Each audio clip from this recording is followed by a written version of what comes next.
नमस्कार दोस्तों, आप सबका स्वागत है अपने यूट्यूब चैनल जी वर्ल्ड क्लासेस पे। हम लोग सीआरपीएफ का प्रैक्टिस सेट देख रहे थे। आज एक नया प्रैक्टिस सेट देखते हैं। आइए पहले प्रश्न से चालू करते हैं। पहला प्रश्न है, राजा अम्भवी कहाँ के शासक थे? आप बताइए, राजा अम्भवी कहाँ के शासक थे? ये इसमें क्या सही हो जाएगा? ये तक्षशिला के शासक थे। ये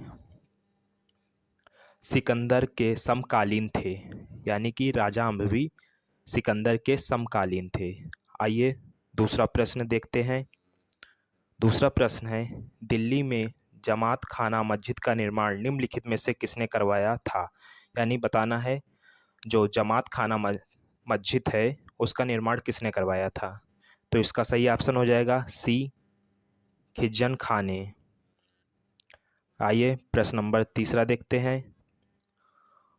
स्वच्छता स्वतंत्रता से अधिक महत्वपूर्ण है, यह किसने कहा था? आप लोगों को बताना है। स्वच्छता स्वतंत्रता से अधिक महत्वपूर्ण है का नारा किसने दिया था या किसने कहा था? इसका ऑप्शन नंबर बी सही हो जाएगा, यानी कि महात्मा गांधी ने कहा था। आइए दूसरा प्रश्न देखते हैं। दिसंबर 1947 तक प्राप्त जानकारी के अनुसार भारत का संविधान लिखने वाली संविधान सभा में सदस्य थे। संविधान सभा में कितने सदस्य थे? तो 229 जो थे प्रांतीय सदस्य थे और 70 जो थे देसी रियासत के सदस्य थे। उनको मिलाकर 229 सदस्य हो जाते हैं, यानी कि हमारा ऑप्शन नंबर सी सही होगा। सी सही होगा। आइए इसके बाद देखते हैं प्रश्न।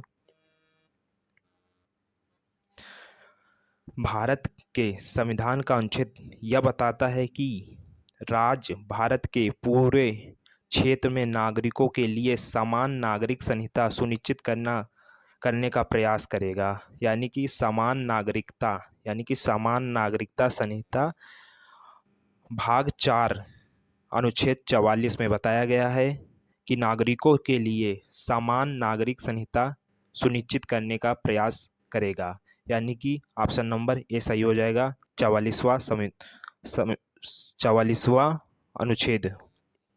आइए इसके बाद देखते हैं, किस संशोधन के तहत गोवा को पूर्ण राज्य का दर्जा दिया गया?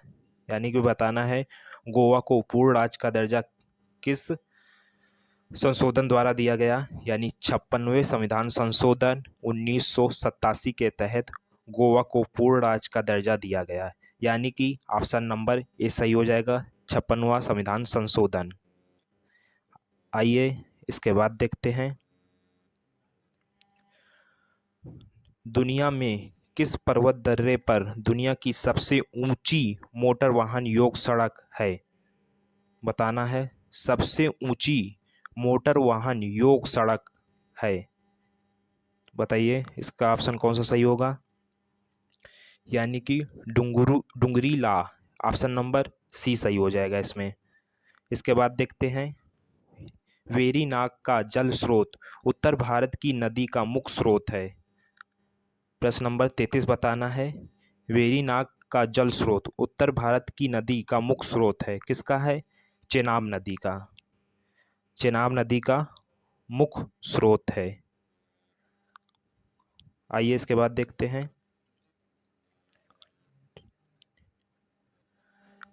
कॉन्टिनेंट ऑफ कंट्रास्टस किसने कहते हैं? किसे कहते हैं? ऑप्शन नंबर डी, एशिया को कहते हैं। इसके बाद देखते हैं, जेट इंजन किस सिद्धांत पर कार्य करता है? यानी कि जेट इंजन जो होता है किस सिद्धांत पर काम करता है? यानी कि रेखांकित संवेग के संरक्षण पर काम करता है। यानी कि जेट इंजन जो है रेखांकित संवेग के संरक्षण पर काम करता है, यानी कि ऑप्शन नंबर बी सही हो जाएगा। बी सही हो जाएगा। इसके बाद देखिए, एक आवेशित पिंड द्वारा किसी अन्य आवेशित या अनावेशित पिंड पर लगाए जाने वाले बल को निम्नलिखित में से कौन सा बल कहा जाता है? कौन सा बल कहा जाता है? आइए बताइए। यानी कि 36 नंबर प्रश्न का कौन सा ऑप्शन सही होगा, यानी ऑप्शन सी सही हो जाएगा, स्थित विद्युत बल, ऑप्शन नंबर सी। आइए इसके बाद देखते हैं, निम्नलिखित में से कौन सी ग्रीन हाउस गैस नहीं है। आप लोगों को बताना है 4 ऑप्शन में से ग्रीन हाउस गैस कौन सी नहीं है। तो इसमें क्या हो जाएगा, आर्गन जो होती है ग्रीन हाउस गैस नहीं है, यानी कि ऑप्शन नंबर बी सही हो जाएगा इसका। आइए इसके बाद देखते हैं, मस्तिष्क तंत्र का एक हिस्सा है, मस्तिष्क किसका हिस्सा है, यानी तंत्रिका का। तो इसमें क्या सही हो जाएगा, ऑप्शन नंबर बी सही हो जाएगा, यानी मस्तिष्क जो है तंत्रिका तंत्र का एक हिस्सा है। आइए इसके बाद देखते हैं, अंडे की जर्दी पीली भाग में कौन सा 90% से अधिक विटामिन होता है, यानी कि जो अंडे का पीला वाला भाग होता है उसमें 90% से अधिक अधिक कौन सा विटामिन होता है। आप लोगों को बताना है कि विटामिन B12 है, कि विटामिन के है, विटामिन सी है, विटामिन ए है। यानी कि जो अंडे का पीले वाले भाग में 90% से अधिक विटामिन B12 होता है, यानी कि ऑप्शन नंबर बी सही हो जाएगा। आइए इसके बाद देखते हैं, मछली के समूह को कहा जाता है, यानी मछली के समूह को क्या कहा जाता है। 4 ऑप्शन में से आपको बताना है कि मछली के समूहों को क्या कहा जाता है। मछली के समूहों को बस कहा जाता है, यानी कि ऑप्शन नंबर डी सही होगा। इसके बाद देखते हैं, टमाटर में कौन सा अम्ल यानी एसिड मौजूद होता है, यानी जो टमाटर होता है उसमें कौन सा एसिड होता है। तो कौन सा होता है, ऑक्जेलिक एसिड, यानी कि ऑप्शन नंबर डी सही होगा। ऑक्जेलिक एसिड जो होता है ये टमाटर में पाया जाता है। इसके बाद देखते हैं, निम्नलिखित में से कौन सा कथन गलत है। आपको 4 ऑप्शन दिया गया है, इनमें से बताना है कि कौन सा ऑप्शन गलत है। राजकोषीय नीति सरकार के कराधान और व्यय निर्णय से संबंधित है, ये सही है। इसके बाद ऑप्शन नंबर बी देखते हैं, मौद्रिक नीति अर्थव्यवस्था में धन की पूर्ति और ब्याज की दर से संबंधित है, ये भी सही है। राजकोषीय नीति में कर नीति, व्यय नीति, निवेश या विनिवेश, रणनीति और ऋण या अधिशेष प्रबंधन सम्मिलित है, ये भी सही है। इसके बाद देखते हैं, अधिकांश आधुनिक अर्थव्यवस्थाओं में केंद्रीय बैंक राजकोषीय नीति से संबंधित है, जबकि सरकार मौद्रिक नीति के लिए उत्तरदायी है। ये ऑप्शन हम लोगों का गलत हो जाएगा, यानी कि इसका ऑप्शन नंबर डी गलत है। आइए इसके बाद हम लोग देखते हैं, कोनालू नृत्य का प्रदर्शन निम्नलिखित में से किस राज्य में किया जाता है। जो कोनालू है किस राज्य से संबंधित है। 4 ऑप्शन दिए गए हैं, आपको बताना है जो क्या सही होगा। ये आंध्र प्रदेश का नृत्य है, ऑप्शन नंबर डी सही हो जाएगा। आइए इसके बाद देखते हैं, निम्नलिखित में से कौन सा विकल्प शास्त्रीयोत्सव है। इसमें आपको बताना है शास्त्रीय उत्सव कौन से हैं, यानी कि 4 ऑप्शन में से आपका एक सही होगा। कौन सा है, ओणम। ओणम जो केरल राज्य का है या शास्त्रीय उत्सव है, यानी कि ऑप्शन नंबर सी सही हो जाएगा। आइए इसके बाद देखते हैं,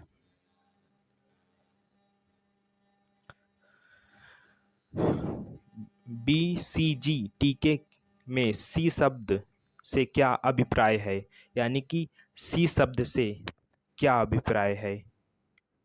4 ऑप्शन में से आपको बताना है सी शब्द का मतलब क्या होता है, यानी सी शब्द का मतलब होता है कैलमेट, यानी कि ऑप्शन नंबर ए सही हो जाएगा। इसके बाद देखते हैं, जनवरी 2023 में केंद्रीय मंत्री अमित शाह ने कहा इफ्को नैनो यूरिया प्लांट के 5वें संयंत्र का भूमि पूजन और शिलान्यास किया है, यानी कि इफ्को नैनो यूरिया का उद्घाटन कहाँ किया है। चार ऑप्शन में से आपको बताना है। 4 फरवरी 2023 को केंद्रीय मंत्री अमित शाह ने देवघर झारखंड में इफ्को नैनो यूरिया प्लांट के 5वें संयंत्र का भूमि पूजन और शिलान्यास किया है। यानी कि कहाँ किया है? देवघर, झारखंड के देवघर में इफ्को नैनो यूरिया का शिलान्यास किया है। ऑप्शन नंबर सी सही हो जाएगा। आइए इसके बाद देखते हैं। फरवरी 2023 में तुर्की और सीरिया में भूकंप आया। इस भूकंप की तीव्रता रिएक्टर पैमाने पर कितना दर्ज की गई थी? यानी भूकंप जो आता है उसका मापन जो होता है रिएक्टर में किया जाता है, तो उसका कितना दर्ज किया गया, पैमाना कितना दर्ज किया गया था जो तुर्की और सीरिया में आया था? यानी कब आया था? 6 फरवरी 2023 को आया था। तो यानी कि क्या सही, इस चार ऑप्शन में से कौन सा ऑप्शन सही होगा? यानी ऑप्शन नंबर ए सही होगा। 7.8 पैमाना दर्ज किया गया था, यानी कि ऑप्शन ए। इसके बाद देखते हैं। जनवरी 2023 में 108वीं भारतीय विज्ञान कांग्रेस का आयोजन कहाँ किया गया था? यानी कि 108वीं भारतीय विज्ञान कांग्रेस का आयोजन कहाँ किया गया था? चार ऑप्शन दिए गए हैं, इनमें से बताना है। यानी कि भारतीय विज्ञान कांग्रेस का जो आयोजन था 3 से 7 फरवरी 2023 को किया गया था। ये कहाँ किया गया था? नागपुर में, यानी नागपुर विश्वविद्यालय में किया गया था। महाराष्ट्र के नागपुर विश्वविद्यालय में किया गया था, यानी कि ऑप्शन नंबर सी सही होगा।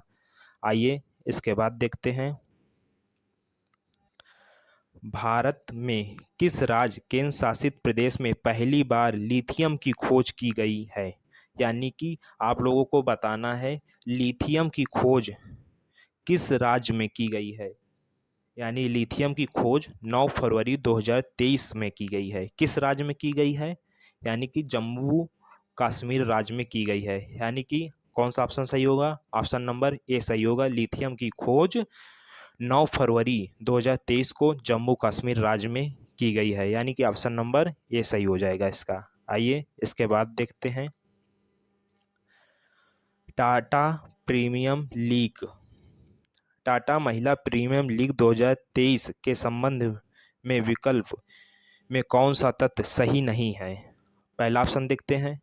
टाटा महिला प्रीमियम लीग 2023 का खिताब मुंबई इंडियंस ने जीता है, ये बिल्कुल सही है। ऑरेंज कप दिल्ली कैपिटल की मेग लैनिंग ने जीता, ये भी सही है। ऑप्शन नंबर सी है।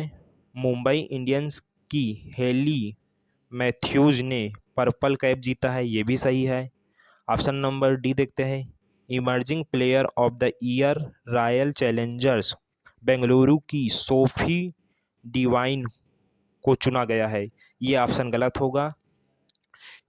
ये इसकी जगह होगा मुंबई इंडियंस की Yastika Bhatia emerging player of the year चुनी गई हैं। यानी कहाँ की है?